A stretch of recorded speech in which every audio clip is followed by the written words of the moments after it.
અંકલેશ્વરની Karjan colony ખાતે નિર્માણ પામનાર સિંચાઈ વિભાગના રૂપિયા 6 કરોડના પ્રકલ્પોનું રાજ્યના જળસંપત્તિ મંત્રી ઈશ્વરસિંહ પટેલના હસ્તે ખાતમુહૂર્ત કરવામાં આવ્યું હતું। અંકલેશ્વરની કરજણ કોલોની ખાતે આજરોજ સિંચાઈ વિભાગના રૂપિયા 6 કરોડના ખર્ચે નિર્માણ પામનાર કન્સ્ટ્રક્શન ઓફ ઇન્સ્પેક્શન બંગલો તથા URBCI ડિવિઝન તેમજ સબ ડિવિઝન ઓફિસ બિલ્ડિંગના કામોનો ખાતમુહૂર્ત સમારંભ યોજાયો હતો। રાજ્યના જળસંપત્તિ મંત્રી ઈશ્વરસિંહ પટેલના હસ્તે વિવિધ પ્રકલ્પોનું ખાતમુહૂર્ત કરવામાં આવ્યું હતું। આ પ્રસંગે ભરૂચ જિલ્લા પંચાયત ઉપપ્રમુખ અજીત વસાવા, તાલુકા પંચાયત પ્રમુખ વિવેક ભરડીવાડા, નગરપાલિકા પ્રમુખ જિગ્નેશ સંડાડિયા, લોકગાયક અભયસિંહ રાઠોડ, સુરત સિંચાઈ વર્તુળના અધિક્ષક ઇજનેર SB દેશમુખ, જળ સંપત્તિ અને કરજણ સિંચાઈ યોજનાના અધિકારીઓ ઉપસ્થિત રહ્યા હતા। અંકલેશ્વર ખાતે સિંચાઈ વિભાગની વિવિધ માળખાકીય સુવિધાઓના વિકાસને વેગ આપવા માટે આ બાંધકામો મહત્વપૂર્ણ સાબિત થશે। આ પ્રસંગે જળ સંપત્તિ મંત્રી ઈશ્વરસિંહ પટેલે જણાવ્યું હતું કે નવી ઓફિસ બિલ્ડિંગ સહિતના આ કામો પૂર્ણ થતાં સંબંધિત વિભાગની કામગીરીને વધુ સુદૃઢ બનાવવામાં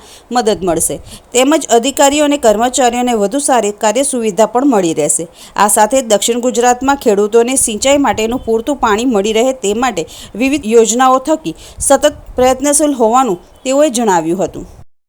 અંકલેશ્વર કરજણ કોલોની ખાતે ઇન્સ્પેક્શન બંગલો અને ડિવિઝન સબ ડિવિઝન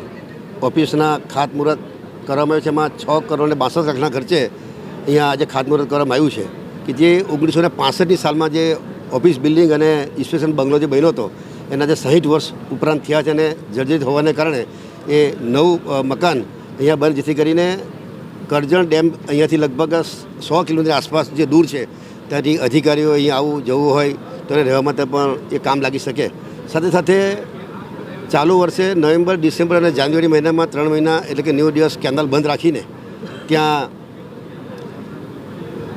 900 કરોડના ખર્ચે જે એક્વાડેક છે, સાયફન છે, એ નવીનીકરણ કરીને અત્યારે જે 3000 ક્યુસેક જે પાણી મળે છે આપણને એમાં 1200 ક્યુસેકનો વધારો કરીને એટલે કે 4200 ક્યુસેક પાણીનો વધારો કરીને જે છેવાડાના વિસ્તારમાં ઓલપાડ તાલુકો હોય, હાંસુ તાલુકો હોય, જે દરિયા કિનારા વિસ્તારની અંદર જ્યારે ઉનાળાનો સમય હોય ત્યારે છેવાડાના લોકોને પૂરતા પ્રમાણમાં પાણી ન મળવાને કારણે પાકમાં પણ નિષ્ફળ જતી હતી અને ધ્યાનમાં લઈને ચાલુ વર્ષે 900 કરોડના ખર્ચે આ ઉકાઈ કેનાલના કામો પણ કરનાર છે। સાથે સાથે કરજણ ડેમની વાત કરીએ, વર્ષોથી કરજણ ડેમ ફૂલ ભરાઈ જાય છે, પરંતુ એ પાણી સિંચાઈ માટે છેવાડા સુધી પહોંચતું નહોતું। જે કેનાલ જે હતી કેનાલને નવીનીકરણ કરવા માટે જે 51 કિલોમીટર લંબાઈની જે કેનાલ છે એમાં 143 કિલોમીટરના ખર્ચે એ કેનાલ ઉપર નવીનીકરણ એટલે કે લાઇનિંગ કરીને જે આપણા શેંગપુર, ઉછાલી, મોતાલી સુધી એ કેનાલ જે આવે છે એ છેવાડા સુધી પાણી પહોંચે માટે આ કેનાલનું નવીનીકરણ કરીને છેક છેવાડા સુધી લોકોને